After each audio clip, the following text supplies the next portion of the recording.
Waminyo. Sikia na usikie sisi vizuri.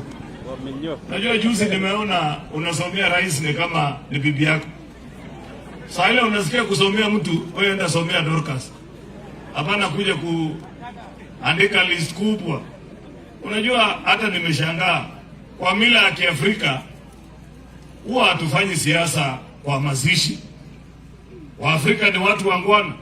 Mimi nimeshangaa juzi wewe umeenda mazishi ya mjumbe, badala ya kuoneshana heshima unaongea na kujifanya unarukaruka hapo karibu unamaliza 1 hour. Kwani mazishi ilikuwa yako? Wewe kuwa mtu wako na heshima bana. Wacha tabia, yani familia wameongea kwa dakika kidogo, wamesema asante wageni wetu, mmetupatia pole. Alafu mwenda wazimu mwingine anakuja hapo sasa na kurukaruka na kutuambia maneno mingi. Nyinyi mkiangalia ile maneno huyo mzee anaongea, kichwa yake bado iko sawa? Si amebaki ni nguo ndio safi peke yake? Bure si ni wazimu ule ya madhara kabisa. Kitu unakuja sijui nini, wewe ulifanya hii na ile. Sikia nikwambie, na uondoe jina ya jamii yetu kwa mdomo yako. Hii tabia ambayo umejifundisha kila saa ukipata microphone, hii Wakalenjin, watu yake, tabia mbaya sana. Kiongozi wa rika yako, mzee yoyote wa miaka yako, kwanza hafai kuwa anaita jamii zingine kwa majina yao.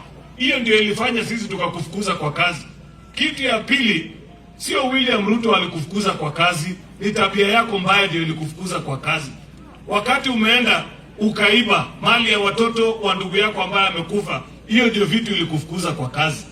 Wakati ambayo umeenda umeweka fitina na umeanza kuchochea ukabila, wabunge wa Kenya mzima 90% of parliament voted to impeach you, Mr. Rigathi Gachagua, because of your conduct. It had nothing to do with William Ruto.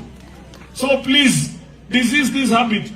Every time you pick the microphone, you have made it a habit to try and talk down on us, particularly those of us from the Kalenjin community. Oh, these Kalenjins, this and that. I saw you the other day complaining that you are being given IDs. Kwani sisi si wa Kenya? What did you want us to be given? Tukiomba kitambulisho kama Wakenya wengine, hata wewe enda omba kitambulisho. Na ya pili, ukae ukijua sisi wakati umekuja hapa 2022 mkiwa na Rais Ruto, wewe ulituomba kura ya kukuwa deputy president. We voted for you to the ban and you became deputy president.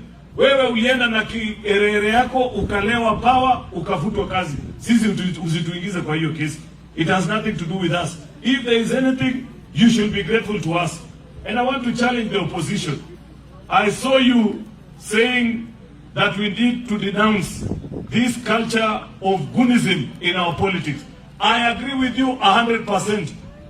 Violence should not have a place in our politics. But I also want to remind you that you equally have a responsibility to do 2 things. Number 1, stop the goons that you're walking around with. We see you in your meetings.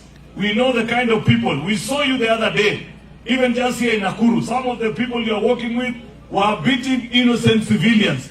Hata jana Kiambu, wale wananchi ambao walikuwa wanaongea, wanasema wao wako kwa tutam ya William Ruto, mlikuwa mnawapiga.